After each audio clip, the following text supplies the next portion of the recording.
એક ક્ષણ માટે આંખો બંધ કર અને કલ્પના કર કે તું ગુજરાતના પ્રાચીન રાજમહેલમાં ઊભો છે. દીવાના ધીમા પ્રકાશમાં એક રાજા તારી સામે ઊભો છે અને તે રાજા હું છું. સાલ કુમારપાલ.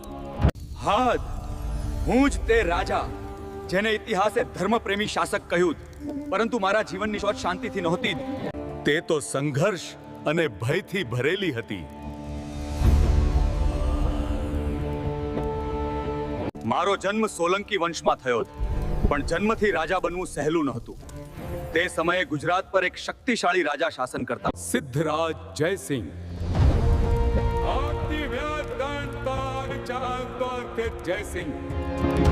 એક દિવસ એક ભવિષ્યવાણી થઈ કે એક યુવાન કુમારપાલ એક દિવસ ગુજરાતનો રાજા બનશે. એ ભવિષ્યવાણી મારા માટે આશીર્વાદ નહોતી, એ તો મારા જીવન માટે ખતરો બની ગઈ. મારે મારી જાન બચાવવા માટે વર્ષો સુધી છુપાઈને જીવવું પડ્યું. ક્યારેક સાધુ બનીને ફર્યો, ક્યારેક સામાન્ય માણસ બનીને ગામોમાં રહ્યો, અને ઘણી રાતો એવી પણ આવી જ્યારે મને ખબર નહોતી કે સવાર હું જીવતો જોઈશ કે નહીં. પણ સમય બદલાય છે.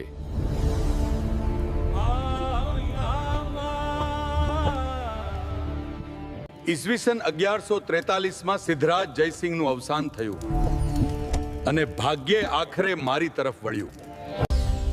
હું ગુજરાતના અણહિલવાડ પાટણના સિંહાસન પર બેઠો. પણ રાજા બન્યા પછી પણ મેં એક વાત ક્યારેય ભૂલ્યો નહીં.